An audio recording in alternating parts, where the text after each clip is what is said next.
kiyyaako jaalalli keenya jaalala ijoollummaa waan tureef kan nutti naafanis ture. Atis akka carraa ta'ee milkooftee qabxiin maatirikii kutaa 12ffaa siif dhufee yuunivarsiitii deemte. Yeroo boqonnaa dhuftuttis ganna yeroo hundaa wal argina. Hanga wal arginuttis baay'ee wal dheebonna ture. Jaalala dhugaa fageenyaan hin daangoofnee fi ana hin jedhamne waliif qabna ture. Akka ati sirriitti na jaalladhu allaffee kootiin nan beeka. Anillee akka ani si jaalladhu atis beekta. Dubbiin hedduun anaaf si gidduu deddeemanis anaaf si akka addaan hin baane irra deddeebisuun dirqisiisnee walitti himna ture. Ni yaadatta kiyyaako yeroo waggaa arfaffaa barattu appaarentii baate jaalala guddaa waan anaaf qabduuf bakkan ani jirutti magaalaa Naqqamteetti ture waliin dabarsine. Yeroo kanatti abbaan kee waan baay'ee isaan dhukkubaniif gargaarsallee hanga kanaatti waan hin qabneef yeroon ani argadhu nyaannee yeroo abnummoo waliin beelofne anis abbaa kee akka abbaa kootti sooraa waliin jiraanna ture. Hiriyoonni koo yeroon kana hundumaa si waliin taasisu akkan ani maraadhee fi sammuun koo sirrii hin taane yeroo hedduu natti himu. Yaa kiyyaako ani garuu jireenya koo guutuuf waan siin filadheef namoota mamii fi shakkii anaaf si gidduutti qaban tokkollee keessummeessuuf keessi koon eeyyamne.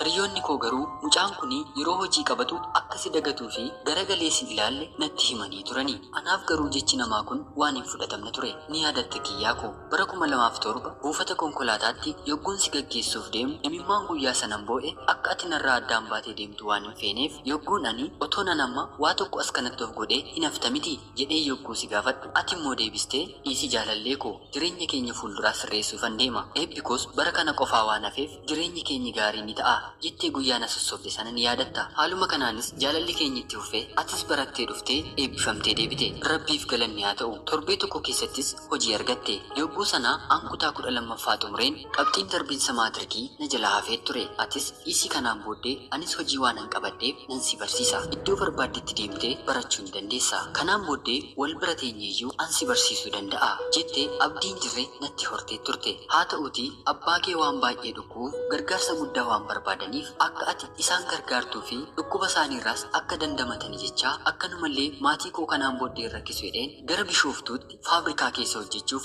imala koon godhe. Yeroo kanatti guyyaa hedduu tonguutiin wantan sirraa fagaadheef jaalalli keenya hir'achuu eegale. Yaa Rabbi yaa gooytaa maaliif na jalliftaa jiraachuun jabaattee hirmadhu yaa gooytaa keessa kiyya gartaa keessa kiyya gartaa. Hiriyoonni koos sababa isaan kana godhanii fi beekuu baadhus dubbiin taane siin dhageessisuu jalqabani. Atis isaaniin dhaggeeffachuu jalqabde. Dubbiin olola oofuu anaaf si gidduu jiraattus jaalalli dhugaa jaalaluma dhugaadhaatii ati anaaf ani siif bakka guddaa waan walii qabnuuf baay'ee waan na yaaddeef hadaraa kee boqonnaa guyyaa xiqqoodhaaf fudhuutii gara kookootti naan jette. Hojii faabrikaa keessatti eeyyama argachuu waan ulfaatuuf isuma keessaayyuu kan guyyaa lama argadhe gara kee magaalaan ani kanaan dura hin beekne gara magaalaa Shaambuutti ni male. Atis na fudhattee qubeelaa naa fiitee sarpiraayiz na goote. Anis gammadee kanaan booddee hariiroon keenya akka addaan hin cinne waadaan sii gale. Yaadadhu guyyaan kun guyyaa waadaati. Waadaa walii gallee guyyaan deebi'ee bakka hojii galu kanatti guyyaa eeyyama naaf laatamanirra guyyaa lama waan an dabarseef baay'ee na rakkisani. Haalli jireenya faabrikaas waan baay'ee ulfaatuuf yeroo yerootti an kana sitti himaa waan an tureef atis koottuu na bira taa'inaan jette. Anis ishi jedheen hojii koo dhiiseen si maddii taa'uu eegale. Haaluma kanaan otoo waliin jiraachaa jirruu jireenyi waan ulfaachuu jalqabdeef maaliif ani biyya hambaa deemeen hanga tokko hojjedheen dhufuun siin jedhe. Atis gaaffii koof battalumatti hojjechuu ni dandeessa naan jette. Anis jireenya keenya ni fooyyeffannadheen piroosesii magaalaa Finfinnee obboleettii koo bira taa'een eegale. Yogguun achi deemee jalqabu kanatti ati yaada kee jijjiirtee obboleettii kootti maal taatee maalitti hir'atee jennaan biyya hambaa deemti naan jette. Anis isa ati ana biratti walii galtee ishee biratti wantan biraa haasoftu sitti qabameen ture. Hinumaa yeroon suni maatii koo biratti waraqaa kan ergite ture. Haa ta'uutii garuu dhimma amantii irratti akka anaaf si waliin galle aariin ati hin deemtu naan jechaa jirtus mataa waan natti jabaateef anis nan si dide amantii koo hin jijjiiruun jedhe. Guyyaan imala koos ga'ee biyya hambaatti imaluuf gaafan ani koottuu na gaggeessisiin jedhu ati hin na didde. Si kadhadheen halkan guutuu na boosisaa bulte. Namas sitti ergee jennaan haa deemtu ishiin abbaa manaa kabiraa qabdi heerumteetti naan jette. Anis otoon boo'uu fi gadduu biyya hambaatti imale. Ergan achi gahee booddees namoonni dubbii sobaa akka ani heerume godhanii akkasitti man biran gahe. Kun anaan taa'eef dhaabina dhawwee biyya hambaatti akkan ani seeraan hin hojjenne sammuu koo na jeeqe. Haaluma kanaanis dhukkubni garaagaraa yeroo garaagaraatti na qabachuun fayyaa koo irratti dhiibbaa geessisaa dhufe. Hojjechuus waan an dadhabeef ji'a ja'a otoo hin guutiin biyya Dubaa irraa gara biyya kootti imale. Etunaaf wayyina dirma dhugaa yoonaa.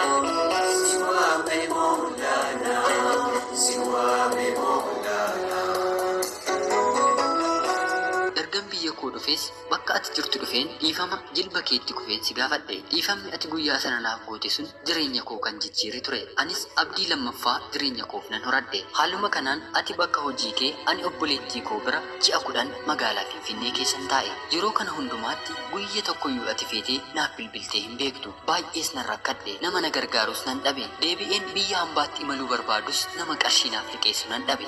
Atis garaa natti jabaatte. Gara jabummaan kee kun hiikaa addaa jireenya koo keessatti naaf laate. Yaa jaalallee koo, anaaf si jaalala waggaa 9 waliin dabarsine. Kana hundumaarra darbeen ofitti na fudhadhu jedheen yeroon gaaffii siif dhiyeessu ofii kooyyuu nama na bulchuu dhabeera naan jette. Ati garuu yoggus anarra ni wayyita turte. Kaanillee haa hafu. Abbaa kee faan baay'ee akka rakkadhe sirriitti ni beekta turte.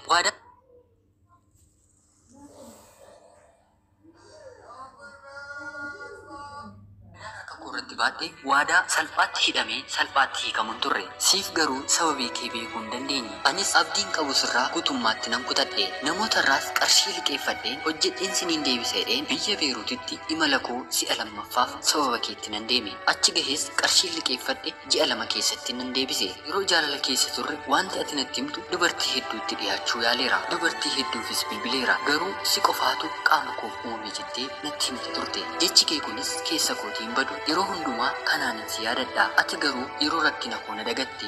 Jaalalli akkanan turre. Yoo kakattus fannoo yookiin masqalii baattee macaafa qulqulluu ciniinaat ture. Anaaf si jaalalaan guyyaa tokko yookiin ji'a tokko yookiin waggaa tokko miti kan nuyi waliin dabarsine. Yoo xiqqaate walakkaa umurii keenyaa jechuu hin dandeenya. Waggaan 9 salphaa miti. Ani kana hundumaatti hiika laadhe jennaan ati garuu hiika dhawwatte.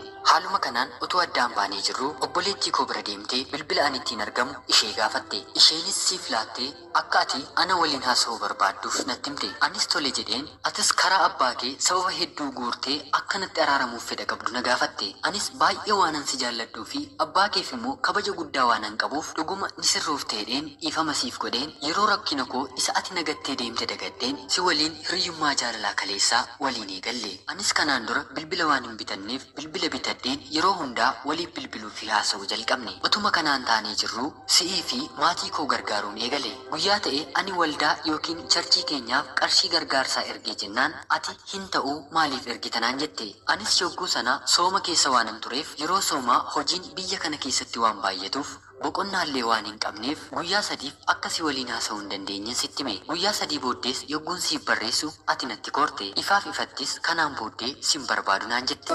Yaa Rabbi yaa gooytaa maaliif na jalliftaa jiraachuun jabaatte dirmadhu yaa gooytaa keessa kiyya gartaa keessa kiyya gartaa. Yogguu sana qarshii hedduutu harka keerra ture. Kana sababa godhattee ammas na waliin walitti buute. Turtii yeroo muraasa booddee hiriyaan kee deebisee walitti nu araarse. Haa ta'uutii dhugaa dubbachuuf ani garaan koo baay'ee bal'aadha. Siif jedheen waan inni irra dabarre hin qabu. Atis dhumarratti gaaffii amantii kee gara kootti jijjiirtamoo hin jijjiirtu naan jette. Anis amantaan ittiin dhaladhe amantaa pirootestaantii waan ta'eef akka hin jijjiirree fi anaaf si kan walitti fide amantaa otoo hin taane jaalala akka ta'een sitti hime. Garaagarummaa amantaa keenyaa waliif kabajnee waliin jiraachuu akka dandeenye ganamumaa walitti haasofneef turre. Ati garuu dhuma geessee ni jijjiiramte. Wal dhabdeen kunis anaaf si gidduutti tabba guddaa ta'e. Joomni ilma namaa utan qabuhumaa joomni ilma namaa utan qabuhumaa. Atis yeroo ammaa kana hiriyaasii waliin fiildii tokko baratte fuudhuuf akka waraqaa ergattee cidha godhachuudhaaf akka qophoofteettu dhagaheera. Waaqayyo jireenya keesiifaa eebbisu. Ati garuu otoon ani heerumee ijoollee 2 godhadheeyyuu otuu hin fuune ta'e akka dhuftee natti heerumtu oolmaan yeroon abbaan kee dhukkubsate ani siif oole akka yeroo kamiyyuu sammuu kee keessaa hin banne yoon dagaddees imimmaan kee cubbuu akkanatti ta'u jettee turte. Ani garuu sin abaaru. Waaqni hojii keesiif haa laatu. Ani maqaa kee hin dha'u. Maqaa kee Rabbi haa dha'u. Hiriyaa koo amma hoolotaa jirtuuf hiriyaa kee Beeruutiin jiraadhu. Jaalalaa fi hiriyyummaan akkanumallee waliin jiraachuuf walumatti waggaa 9 kan waliin dabarsin nagaatti.